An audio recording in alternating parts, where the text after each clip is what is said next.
An excerpt from the book Heaven and Hell by Allan Kardec, Part 2, Chapter 5, The Father and the Conscript. At the beginning of the war with Italy in 1859, a Paris businessman and father, held in high esteem by all his neighbors, had a son who was drafted into the military.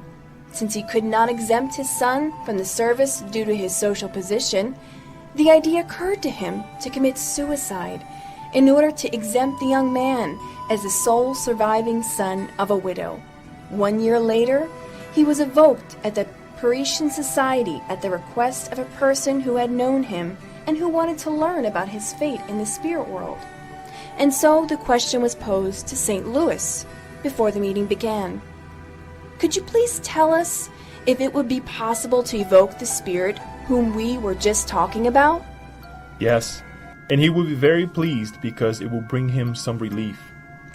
And so the evocation, in written form, began like this. Oh, thank you. I'm suffering so much, but it's just... Yet, he will forgive me. Here, the spirit has difficulty writing. The characters are irregular and badly made. After the word, but, he stops and tries in vain to continue. He only manages to make a few indecipherable characters and periods. It is obvious that he could not write the word God. Please fill in the gap with the word you didn't write. I'm unworthy of it.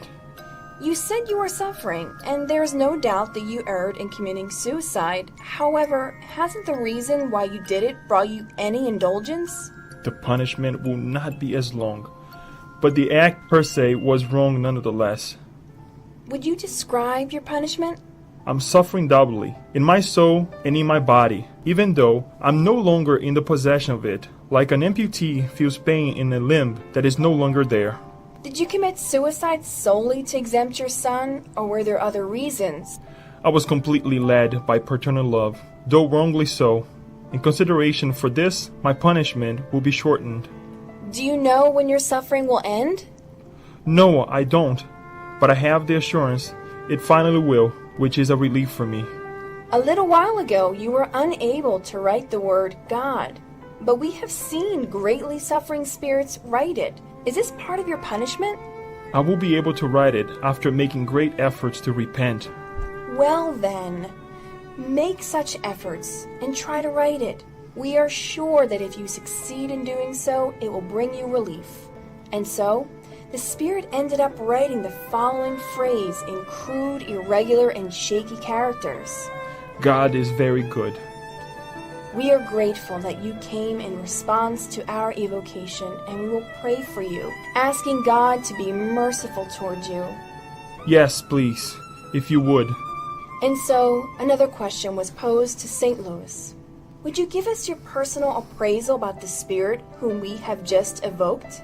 This spirit is suffering justly, for he lacked trust in God, a wrong that is always punishable. The punishment would be terrible and very long if it were not mitigated by the praiseworthy motive of keeping his son from being exposed to death in war. God, who is just and sees the depths of the heart, is only punishing this man according to his deeds. And so Kardec goes on to explain. At first glance, this suicide might seem excusable, since it may be regarded as an act of self-sacrifice. Actually, though, this is not entirely correct. As St. Louis stated, this man lacked trust in God. Perhaps his action prevented his son's destiny from being fulfilled. Moreover, he could not be certain that his son would have died in battle, and maybe this career would have given him an opportunity to do something that would have been useful for his evolution. The father's intentions were undoubtedly good and will be taken into account.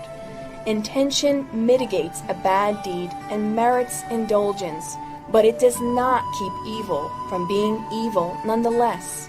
Otherwise, one could find an excuse for any misdeed whatsoever. One could even murder under the pretext of rendering a service. Would a mother who kills her son in order for him to go straight to heaven be less guilty for having done so with good intentions? According to such a theory, one could justify all the crimes that have been committed as a result of the blind fanaticism of religious wars. In principle, humans do not have the right to dispose of their own life, for it has been given to them because of the duties they are to fulfill while on earth, a sufficient reason for them not to intentionally shorten their life under any pretext. But since they have free will, no one can keep them from doing so, although they will always suffer the consequences. The suicide most severely punished is the one that results from the desperation of seeking to evade life's miseries.